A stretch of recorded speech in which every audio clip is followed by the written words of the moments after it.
دیکھو جن بھی یہ چیز جانتے ہیں، حالانکہ جن میں تو شر غالب ہوتا ہے، لیکن اس معاملے میں جن ہی ہم سے اچھے.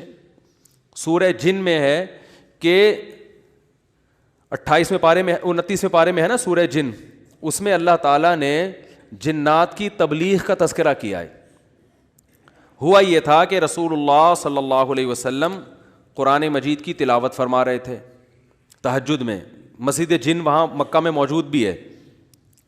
تو جنات کا ایک وفد وہاں سے گزرا. انہوں نے جب قرآن سنا تو بڑے حیران ہوئے، یہ تو بالکل ویسا کلام ہے جیسا موسیٰ علیہ السلام پر نازل ہوئی تھی تورات اور حضرت عیسیٰ پہ انجیل. یہ تو بالکل ویسا کلام ہے. یعنی ان کو اندازہ ہوا کہ یہ پیغمبر ہیں. وہ ہو سکتا ہے جن بھی پڑھے لکھے ہوں، یعنی اہل کتاب میں سے ہوں. تو وہ اچھا اس میں توحید کا بیان بھی تھا. تو وہ جنات جا کے اپنی قوم کو تبلیغ کرنے لگے.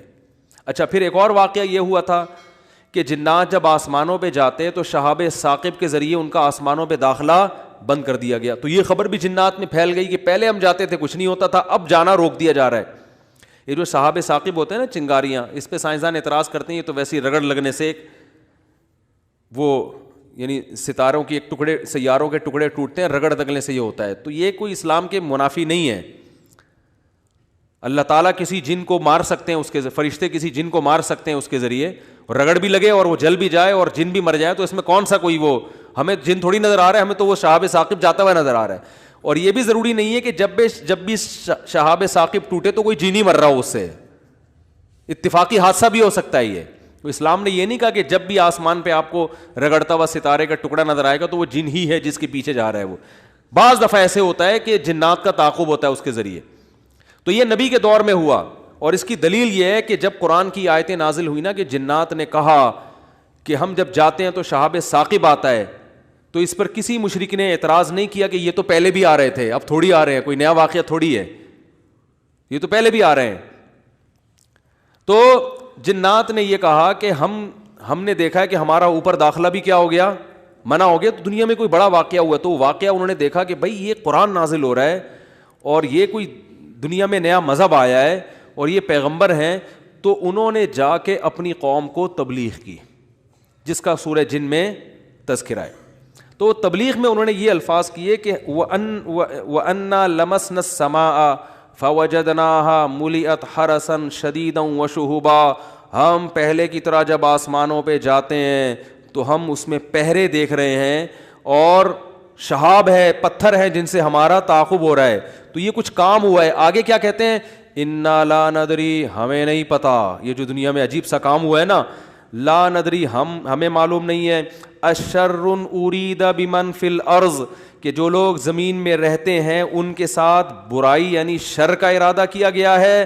ام اراد بہم ربہم رشدا، یا اہل زمین کے جو رب ہیں اس رب نے ان کے ساتھ خیر کا ارادہ کیا ہے. آپ کا آئی کیو لیول اگر اچھا ہوتا تو مزہ آ جاتا. آپ کو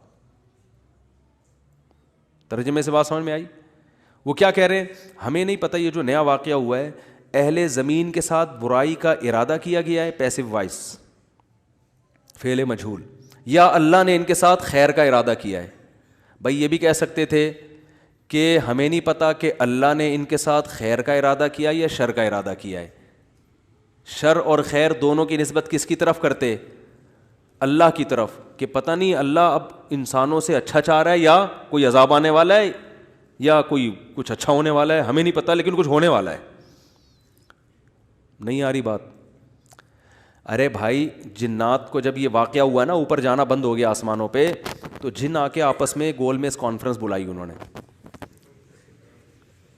نے بولا کہ بھائی کچھ کام عجیب سا ہو رہا ہے، کچھ ہو رہا ہے، یا تو کوئی بہت اچھا ہوگا یا کچھ برا ہو رہا ہے.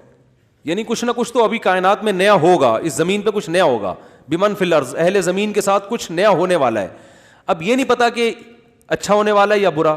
تو یا تو دونوں میں اللہ کا نام نہ لیتے، یہ کہتے ہمیں نہیں پتا اچھا ہونے والا ہے یا برا ہونے والا. یا اگر اللہ کی طرف نسبت کرنی تھی تو یہ کہتے ہمیں نہیں پتا کہ اللہ اچھا کرے گا یا اللہ ان کے ساتھ کیا کرے گا، برا کرے گا. بھائی جو بھی کرے گا اللہ ہی کرے گا نا. یا تو اللہ کی طرف منسوب کرو اچھائی کو بھی اور برائی کو بھی، کہ ہمیں نہیں پتا کہ اللہ نے جو آسمان میں پہرے لگا دیے ہیں تو اب اللہ کا ارادہ ہے کہ اہل زمین کے ساتھ کچھ بہت اچھا کرے گا یا اللہ ان کو سزا دے گا، کوئی برا ہوگا ان کے ساتھ.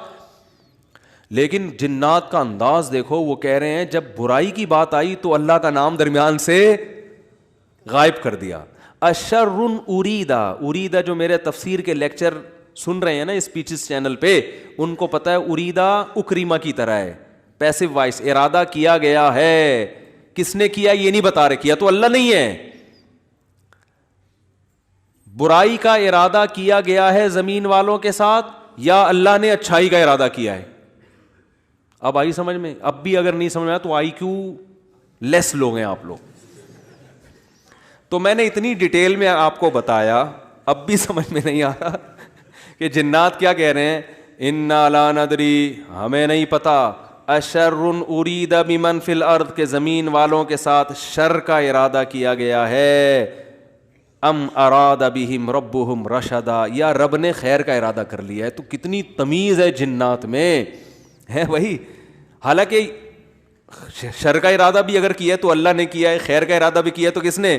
لیکن قرآن جنات کے ان الفاظ کو نقل کر کے, قرآن نا سمندر ہے, بہت سارے مضامین قرآن میں ہوتے ہیں, ایک ایک آیت میں بہت ساری چیزیں نکل رہی ہوتی ہیں.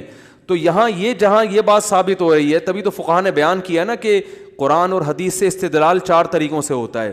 عبارت النص, اشارت النص, اقتضاء النص اور دلالت النص. 4 طریقے ہیں جہاں سے فقہاء قرآن و سنت سے مسائل نکالتے ہیں, جو اصول فقہ میں پڑھائے جاتے ہیں. جو آج کل جو نئے محقق آ رہے ہیں نا مارکیٹ میں, انہوں نے ان میں سے کوئی اصول بھی نہیں پڑھا ہوتا.